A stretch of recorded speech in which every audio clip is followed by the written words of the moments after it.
All right, we're live, back in the cage. You know That dark page in the world. it. All right, right next to me, I got my man Dick Rogers, the Hey, spaceman. what it do, man? All right. What it do? So, do you have any idea what I'm about to ask you? Nah, I don't. All right. All right. You ready to get started? Yeah, man, we can go ahead and get it started, man. All right. Let's start by saying, where do you claim? Clifford, Capitol Heights, through. You got to talk louder for the camera. Oh, Clifffield, Capitol Heights, through and through. It's in my blood. It's my DNA. You know what I'm talking about? Okay. So, have you had the luxury of becoming a parent in your life? Yeah, man, I got three possible kids. I mean, I claim them. They got my last name, so I guess they mine. You know what I'm Okay. saying? All right. Cool. I don't mind if I do. It's an interview with a smile right here. Absolutely. We're trying to educate people. We go through things so that people don't have to go and find out for themselves. There you go. There you go. That's the way to do it. All right. So now we're talking about fatherhood. Okay.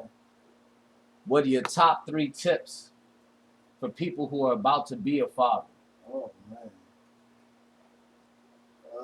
You go. Tip one probably, have patience with your kids. They're gonna get on your nerves. You gotta have a vice. You gotta have something to separate yourself. 'Cause, have a vice, be able to separate yourself, but still, be there for your kids. And the last tip is, just don't trust them. They fucked up. Kids are fucked up. My kids are fucked up, so I don't trust them. So, I guess that's it. That's 3 tips. Okay. All right. Cool. So I wanna dive into number 2 a little bit more. Mm-hmm. Okay. So you said have a vice. Can your vice be hoes? Is that allowed? It's allowed. Whatever you make your vice, whatever you make your getaway. If if hoes make you feel essential enough to where you get away, then that be the case. But just something, you gotta have a getaway for anything that you do. Just not that on kids, but life in general. So long as it doesn't impact your children. There you go. As long as nothing fuck with that bone, do what you do. You know what I mean? Okay. Now, fair enough. So then, how do you deal with the baby mother? I don't. I don't. Can you explain that? Can you expound on that? Man. Look into the camera, man. I mean, you just gotta, you gotta make that relationship be what it is. You know what I'm saying? I don't deal with my baby mother. There's no physical attraction. There's no emotion. So everything we deal with is the kids.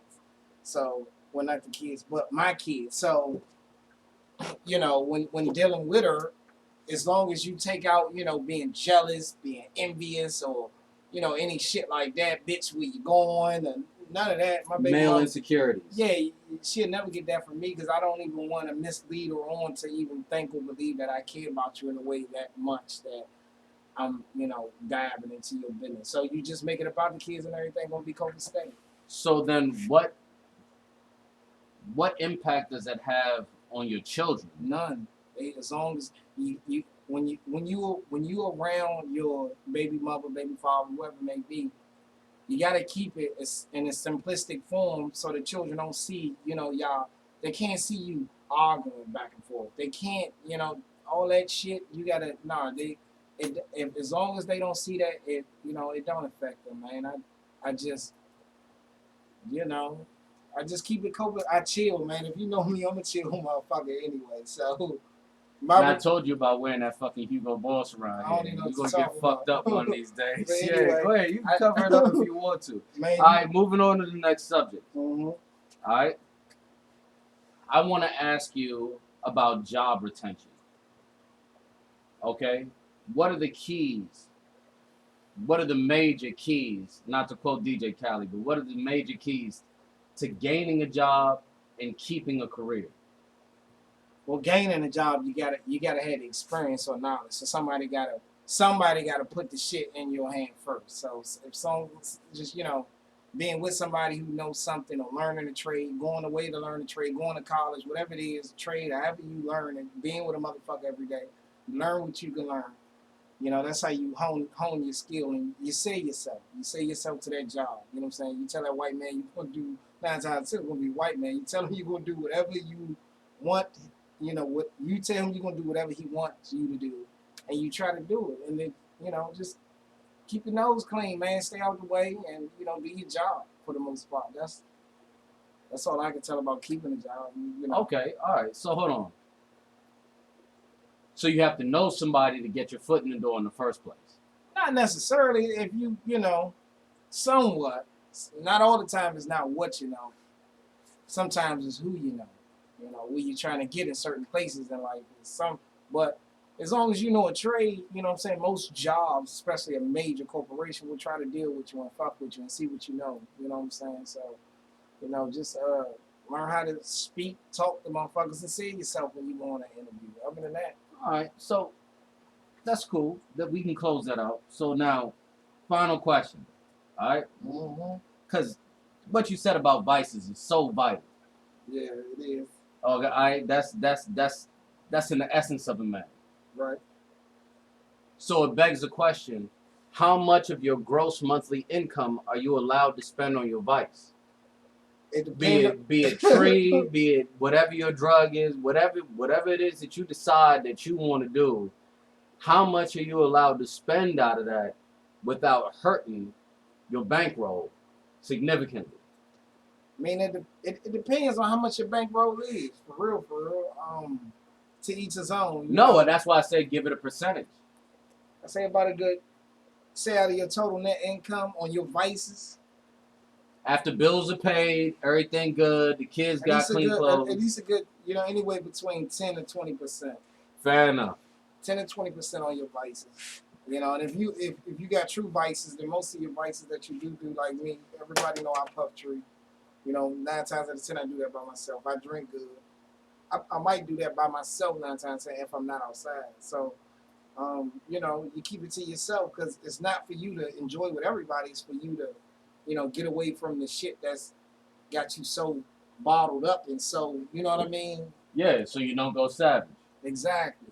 You know what I'm saying? Keep a cool head, But you said don't share too much. you can share. You can always sharing is good. Every Sharing is time you come around, you always pour everybody a cup. So I don't Yeah, know. 'cause I You might be contradicting yourself. I am because I don't consider drinking one of my vices because I can't drink in the house by myself. I feel like that's doing too much. So you never catch me on a Thursday afternoon in the house with a bar. You know what I'm saying?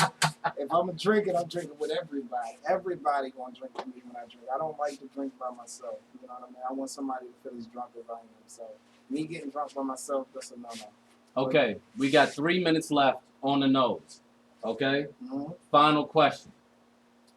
When looking for a woman that you can keep, what are the qualifying factors? I'm not asking you to be an expert. I'm just asking for your opinion. Okay. This is you. Remember, this is the spaceman, Dick Rogers, speaking out of his own heart. First and foremost,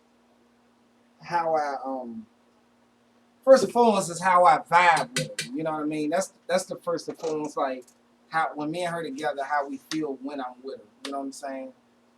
And then number two, most important. I mean, I ain't gonna say most, but because everybody not doing the same in life. Everybody not doing well. You know, some people doing better than others, but you know, you gotta have some type of grind about yourself. You know what I'm saying? I hate a lazy bitch. That's one thing I hate. Are you with the Build a Bitch program? Do you believe that it's worthwhile to help a woman become her maximum self? Do you believe in that investment? Are you with the Build a Bitch program? Yeah, because sometimes it can work out. I've done it before. So you know what I mean? I feel as though, you know. But you're single now. No. So, no, I'm not. So what I'm saying is, I've done it before. So if I can do it again, you know, it's no problem with that. I don't have no problem with helping a motherfucker better himself. But because people do need a strong man in their life. Agree? No. You don't believe that people need a strong man in their life? No. Why do you disagree? So my mother do it. So I don't necessarily think you necessarily just because you're a female, you need a nigga. You don't need a nigga. If a nigga dead, a nigga better be doing something. Ah. If there's a nigga there, nigga better be doing something. Nigga can't just be standing by the wayside not doing nothing. But you don't need no nigga. Nobody needs nobody. That's how I feel. I don't need no bitch. I feel like any bitch shouldn't feel as though she need a nigga. You don't need nobody. As long as you do you be alright. You know what I'm saying? And you grind for you and yours. If you got kids or whatever the case may be, whatever yours is, you grind for you and yours and that. You know what I'm saying? That be an arrow. But you don't need no fucking body. I know I don't. I don't need nobody. Okay. Thank you for your time. Thank Hope you, to have you back, man. Thank you, bro. All right. I appreciate you, bro. All right. Hey, that's the Spaceman's Advice, Dick Volume Rogers. 1. Dick Volume Rogers.